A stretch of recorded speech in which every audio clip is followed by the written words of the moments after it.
नमस्कार। राजधानी पटना की फिजा में फिर से गर्मी घुल गई है। सीटों की गिनती से पहले कुर्सियों की खींचतान शुरू हो गई है। महागठबंधन के मंच पर इस बार कांग्रेस ने ठोक दी है 90 सीटों की दावेदारी। कहा, हम जीतेंगे, हम लड़ेंगे और हम भी तय करेंगे सत्ता की तैयारी। बिहार विधानसभा चुनाव 2025 के मद्देनजर महागठबंधन में सीट बंटवारे को लेकर खींचतान तेज होती जा रही है। कहा जा रहा है कि गठबंधन में कांग्रेस ने इस बार 90 सीटों पर दावेदारी ठोक दी है। पार्टी ने 3 श्रेणियां बांटकर रणनीति तैयार की है। पार्टी ने ए श्रेणी में 50 सीटें रखी हैं। कांग्रेस का मानना है कि इन सीटों पर वह जीत सकती है। बी और सी श्रेणी में पार्टी ने 18-18 सीटें रखी हैं। पटना के सियासी गलियारों में चर्चा है कि कांग्रेस को इस बार 50 से 55 सीटों पर ही संतोष करना पड़ सकता है। कांग्रेस की 90 सीटों वाली मांग पर राजद नेता एजाज अहमद ने प्रतिक्रिया दी। एजाज अहमद ने कहा कि इंडिया गठबंधन में सीट शेयरिंग को लेकर कोई झगड़ा नहीं है। राजद नेता व बिहार विधानसभा में नेता प्रतिपक्ष तेजस्वी यादव के नेतृत्व में समन्वय समिति की हर बैठक में सभी मुद्दों पर बात हो रही है। हम लोगों का गठबंधन विचारों के आधार पर होता है, इसलिए यहाँ ऐसी कोई स्थिति नहीं है। ये सभी बातें एनडीए की ओर से फैलाई जा रही हैं।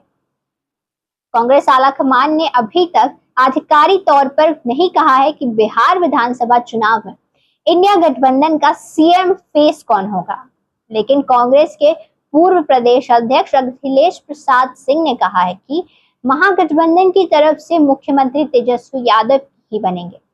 तेजस्वी नहीं तो और कौन बनेगा सीएम? अखिलेश बीते गुरुवार रात को तेजस्वी यादव से मुलाकात करने के लिए उनके आवास पहुंचे थे। अखिलेश सिंह ने कहा कि राजनीति में मिलना जुलना लगा रहता है, यह सब सामाजिक सरोकार का काम है। सीट शेयरिंग के सवाल पर उन्होंने कहा कि इंडिया ब्लॉक में सीट शेयरिंग को लेकर स्थिति बिल्कुल साफ है, कहीं कोई दिक्कत नहीं है, सब समय पर हो जाएगा। वहीं न्यूज एजेंसी पीटीआई से बात करते हुए कन्हैया कुमार ने कहा कि बिहार में महागठबंधन में सीएम फेस पर कोई कंफ्यूजन नहीं है।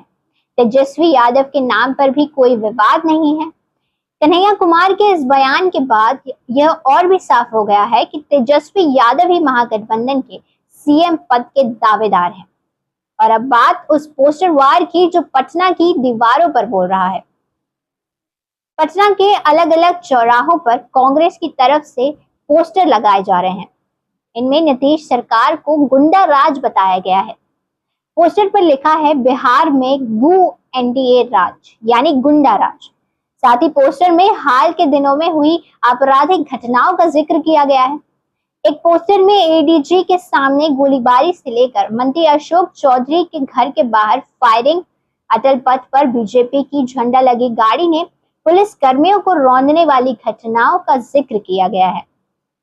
इसके साथ ही आगामी विधानसभा चुनाव में भी गड़बड़ी की आशंका जताई है। कांग्रेस ने ट्वीट करते हुए कहा कि सावधान बिहार, महाराष्ट्र में गेम हो चुका है, अब बिहार की बारी है। दरअसल कुछ दिनों पहले कांग्रेस नेता राहुल गांधी ने महाराष्ट्र विधानसभा चुनाव में गड़बड़ी होने की बात करते हुए एक लेख लिखा था। उन्होंने लिखा था कि जो काम महाराष्ट्र में हुआ अब वही बिहार में दोहराने की तैयारी है। इसी बीच एक और ऐलान किया जा रहा है। बिहार में आगामी विधानसभा चुनाव के मद्देनजर कांग्रेस माई बहन योजना लेकर आई है।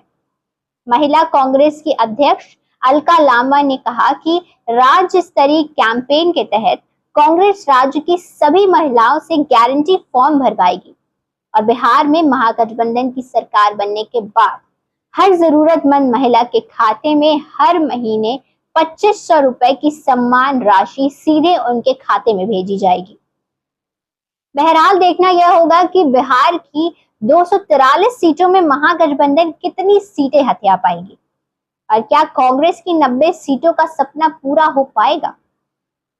आज के लिए दीजिए मुझे इजाजत। अगर आप इस वीडियो को YouTube पर देख रहे हैं तो चैनल को सब्सक्राइब करें और अगर फेसबुक पर देख रहे हैं तो पेज को तुरंत फॉलो करें। धन्यवाद।